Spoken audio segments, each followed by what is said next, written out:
Le débat avec mes trois invités. J'ai le plaisir de recevoir Mathieu Esloin de BPI France, directeur exécutif en charge de l'activité d'accompagnement. Yann Jobert va s'installer aussi à mes côtés, président d'Alfi Technologies, et Temour Dali, CTO d'OPO Consulting. Et comme je vous le disais, on va parler innovation et intelligence artificielle parce que bien évidemment, ce sont des sujets centraux, cruciaux pour Global Industries, des sujets qu'on avait déjà traités l'année dernière d'ailleurs, et on va faire des points sur l'évolution, surtout en termes d'IA, peut-être générative, quantique. Vous allez le voir, ça bouge beaucoup. Bonjour messieurs, bienvenue avec moi sur le plateau de Smart Industries. Bonjour. Alors je suis désolée, je ne sais pas qui est qui, donc vous allez un petit peu... Temour. C'est moi. Bonjour Temour Dali. Alors CTO d'OPO Consulting. Donc vous êtes, voilà, j'aimerais un petit peu avoir votre retour. On va essayer de faire une sorte d'état des lieux de l'IA dans l'industrie. Je le disais, c'était déjà un sujet majeur l'année dernière. Quel est votre constat, le constat actuel ? Alors aujourd'hui, le constat qu'on fait, c'est que l'industrie est dans une phase exploratoire sur l'intelligence artificielle. Mais il y a déjà des premières applications qui émergent. Et on voit 3 niveaux d'applications qui émergent. Le premier, il est tactique. C'est orienté efficience. Donc je vais augmenter un opérateur, un manager, un décideur et l'aider à prendre de la hauteur en même temps que j'accrois la portée de son geste. Donc il va pouvoir voir plus loin ce qui se passe sur le terrain, voir plus loin ce qui se passe dans sa chaîne d'approvisionnement, mais aussi avoir un geste à plus grande portée. Et si vous me permettez, je donne un exemple rapide. On va prendre par exemple l'administration des ventes d'une boîte industrielle. Demain, avec l'IA, et on a fait ce cas avec plusieurs de nos clients, elle va pouvoir voir tout de suite d'un coup d'œil tout ce qu'il y a dans sa boîte de réception, toutes les commandes avec tous les formats différents. L'IA va tout de suite lui dire, attention, voilà, ici, tu peux gagner 100 000 € de facturation aujourd'hui si tu te concentres sur cette commande-là, et non pas aller au reste. Et après, elle va pouvoir donner à un agent IA une règle pour lui dire comment traiter une particularité. Et le geste va être démultiplié parce qu'elle va pouvoir le faire sur toutes les autres commandes de manière automatique en rajoutant de l'intelligence. Puis les 2 autres volets qu'on voit dans l'industrie, c'est des enjeux plus stratégiques pour l'industrie française. C'est comment est-ce que je suis capable demain, par exemple, de concevoir de meilleurs produits, de réduire mes cycles de prise de commande ou de génération de devis. Donc je reçois une demande pour donner un prix. Je suis capable de répondre dans l'heure et non pas 3 semaines après. Et donc j'ai une vraie capacité à gagner de nouveaux marchés pour les industriels qui s'adaptent à cette technologie. Donc rapidité, efficience et puis productivité aussi. Yann Jobert, vous êtes chez Alfi Technologies. Est-ce que vous pourriez aussi nous parler de vos enjeux ? C'était quoi les objectifs au départ ? Et puis les premiers résultats grâce à l'IA, justement ? Bien, les enjeux étaient de répondre aux besoins de nos clients. Nos clients ont besoin d'optimiser leur processus de production, de faire des économies d'énergie, des économies d'entrants. Et puis ils ont également besoin de limiter l'interruption de leur machine liée à des pannes. Et donc, quand on fait ce constat, on se dit que y a des gains de productivité qui sont très importants et on a mis en place des outils d'intelligence artificielle pour y répondre. Le premier, c'est ce qu'on appelle le machine learning, c'est-à-dire qu'on a récupéré un certain nombre de données et on a été capable d'identifier bien sur la base de ces données quels étaient les points de rendement à gagner sur les lignes de production, puisque notre métier, c'est de fabriquer des lignes de production. Donc l'idée, c'est d'accompagner nos clients qui achètent nos lignes de production et leur apporter un service complémentaire. Et le deuxième sujet, c'est de faire en sorte aussi de rendre les machines plus facilement utilisables. Et donc, on a des machines qui parlent.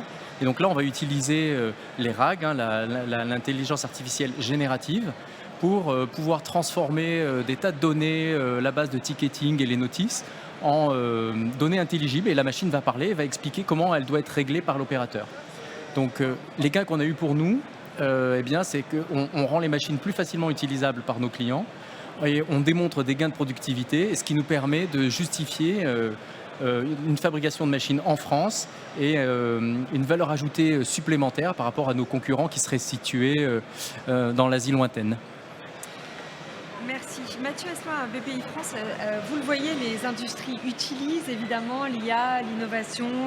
C'est quoi un petit peu votre vision de l'adoption justement de l'IA par les PME aujourd'hui ? Écoutez, nous on a un poste d'observation privilégié puisqu'on accompagne des milliers de PME.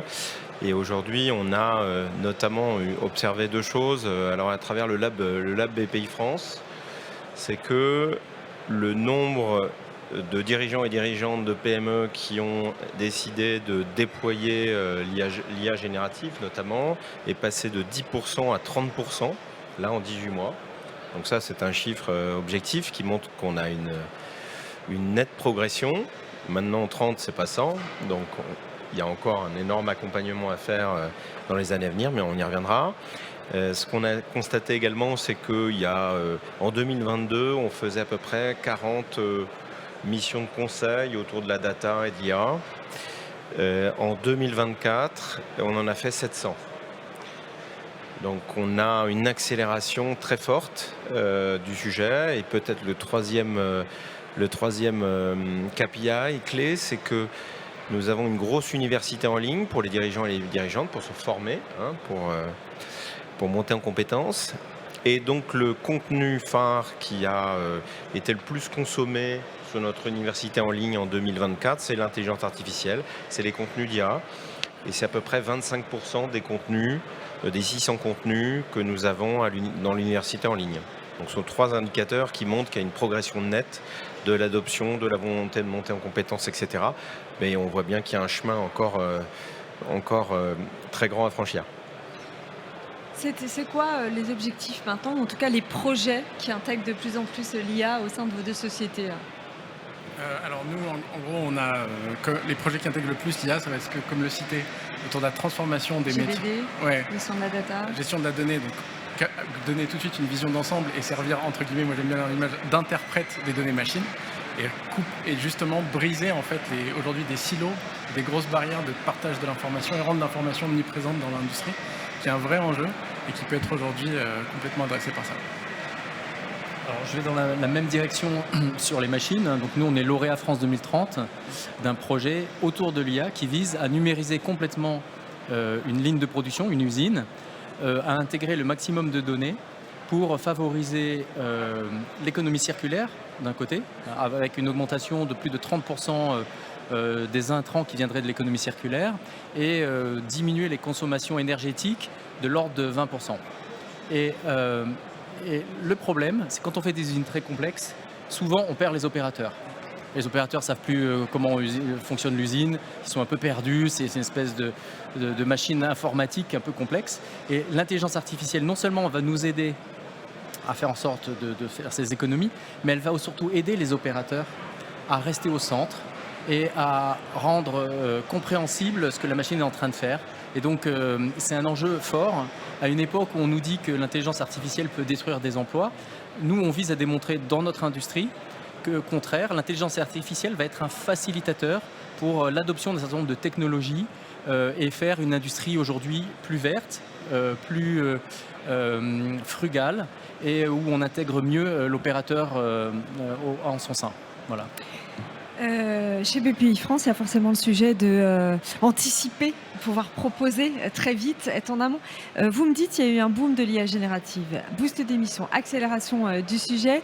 En un an, aussi rapidement, même si ça fait déjà 10 ans qu'on voit un petit peu le train venir, comment est-ce qu'on est toujours précurseur? Comment est-ce qu'on est toujours là pour devancer les attentes des chefs d'entreprise? Alors, les attentes des chefs d'entreprise, c'est surtout du pragmatisme. Stratégie.